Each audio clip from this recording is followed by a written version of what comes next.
So we are at TechFest IIT Bombay, and there is one important guest, Mr. Shantnoo Saxsena, CEO of Encryptus. Shantanu, Hello, welcome Manoj. on Tricolour Hi. TV once again. So It's always this a time, pleasure. this time we are not in Dubai. Yes. We are not in Miami, but we are. I mean, you are in Amchi, Mumbai. Yes, absolutely. It's been a pleasure. This is the second time actually I'm coming to Mumbai in the last 6 months. Fantastic.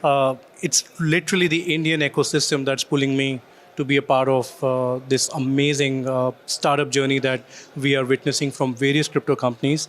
And the way especially Web3 is building up in this region is amazingly great. So Shantanu, since you're talking about India and the road ahead, I would like to, to request you to share your thoughts about the recent FTX collapse and the aftermath that happened.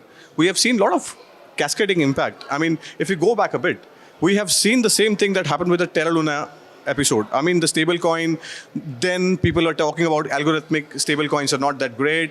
The logic followed, and we have seen a cascading impact. Right. Block fees is one example, post FTX. Yes. What's happening in that space? The ecosystem is impacted. What's your thought about this episode? In a way, don't get me wrong, but it's a good thing like what has happened with FTX. Imagine if today the number is $8 billion, what would have happened if there would have been another bull run that a company like FTX would have seen, and this 8 billion could have been $80 billion. We all understand there was a problem with the foundation, problem with the principles, and what would have happened if the problem would have continued to grow. So I think what we have seen with FTX is just an exposure, one of the exposures in the crypto world. There is the reason why there is a cascading effect is because one company is dependent on another company. Fantastic. Right? If you look at Exactly. it, well, I mean, when Terra Luna failed, it was just not Terra Luna; it was also Three Arrow Capitals and numerous other. Celsius followed them. Celsius followed them. Numerous crypto businesses as well had similar problems. And why really the problem happened is because of the fact that people do not control their user assets. Like we keep educating users that you must have your crypto assets with in your cold wallets. What is it that the crypto companies are doing? They are believing somebody else to give them these crazy returns. And literally what has happened is, if you look at a crypto project, I keep telling users, if a project is offering you crazy amount of returns, try to smell the smoke. Like, why is it there is a problem? UST was offering 36% returns as in terms of investments. Does this sound right to you? No, absolutely not. It doesn't sound right to us, right? So Exactly. So since we are talking about FTX and the Collapse. yeah, and the collapse that happened, so you at Encryptus, what's the situation? I mean, how is Encryptus reading the script which is written by the then famous FTX Sam Bankman-Fried? It's a very good question, Manoj. If you remember, we started building a year and a half ago. From day one, what we have done is we have kept our principles very clear. I think I don't know if you got a chance to hear the lecture that I had. I was sitting on the first bench. First bench. Okay, great. But the first thing is greed. I think greed is the problem, is the reason for all the problems that's been causing. So at Encryptus, we have followed three major principles. A is we are not greedy about profits. Of course, we are a company, we want to make money at the end of the day. But at the same time, we have been focusing on building businesses with principles. I think, Manoj, it's a wonderful question. If you remember, we started building Encryptus about a year and a half ago when we first met in Dubai.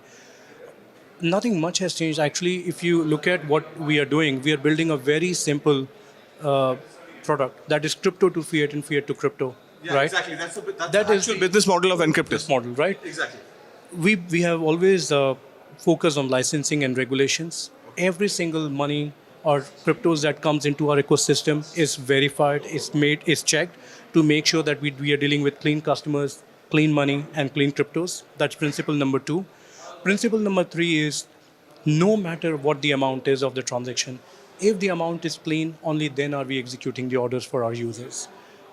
The other thing is we have taken a small step towards decentralization where all the big companies have failed as a unit. And why I say is they all offer wallets to the users.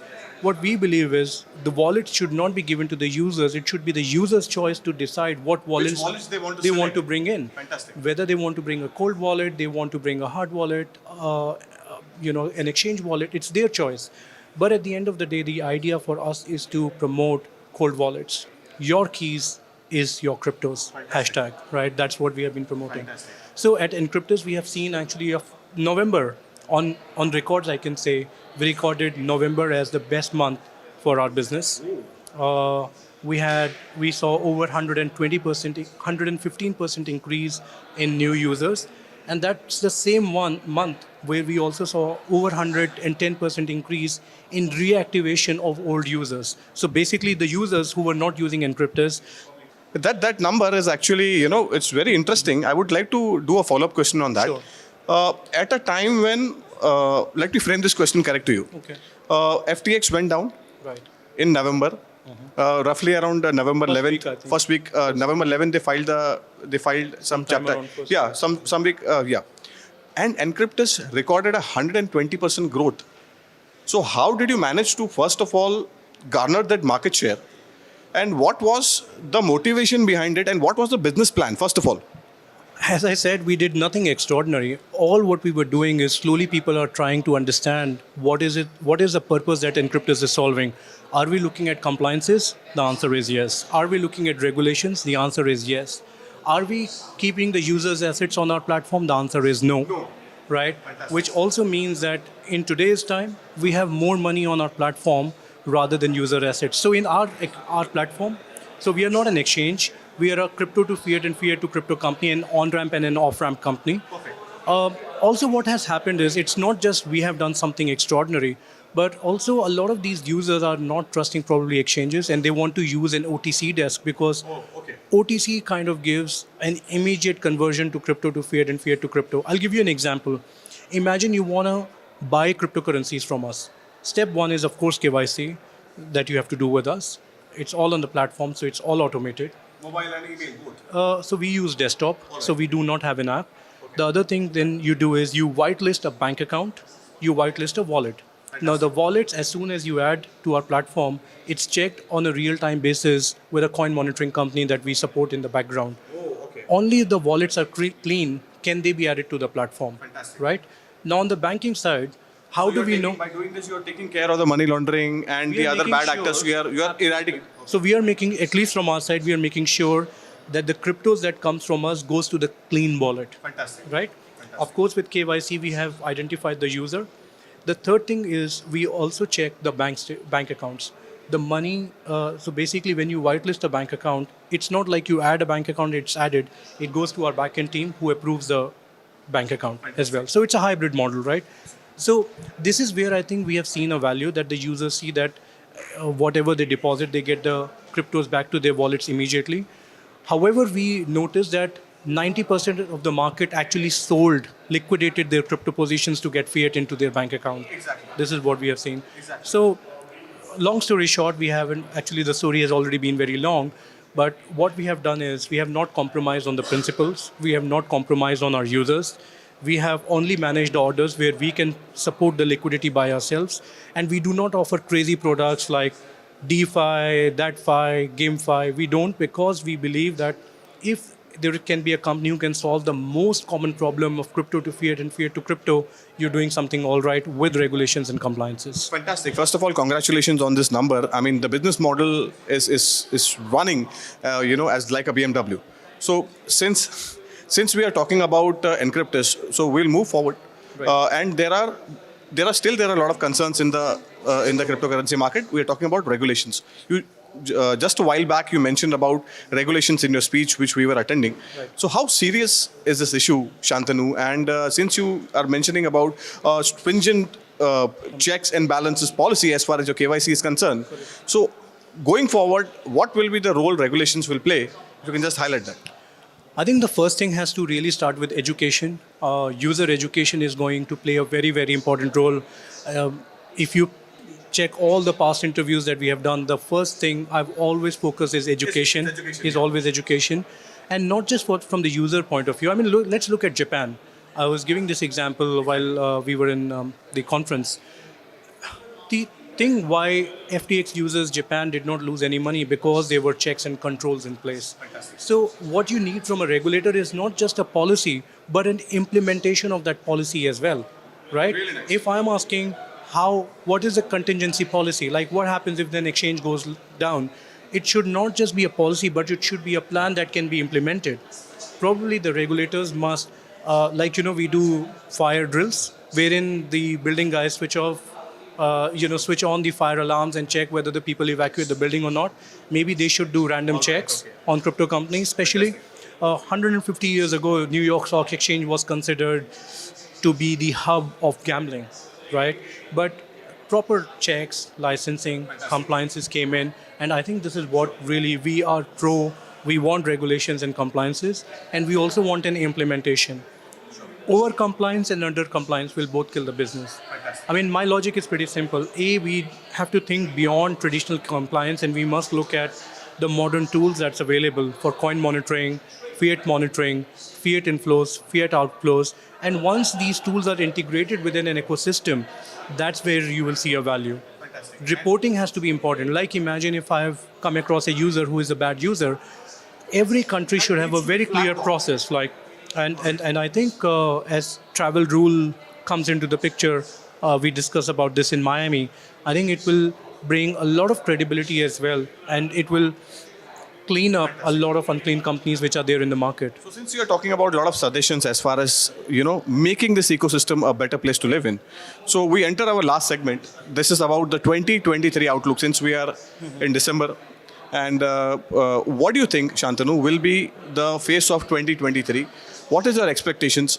How do you see? First of all, let me have a fire, a quick rapid fire with you. Sure. Do you see more companies collapsing in 2023? I mean, the big ones, yes. I mean, there seems to be a very strong possibility of bigger companies collapsing because bigger the company, bigger the risk, and bigger the greed, right? So yes, that probably will happen. We saw what happened after the FTX collapse with Genesis.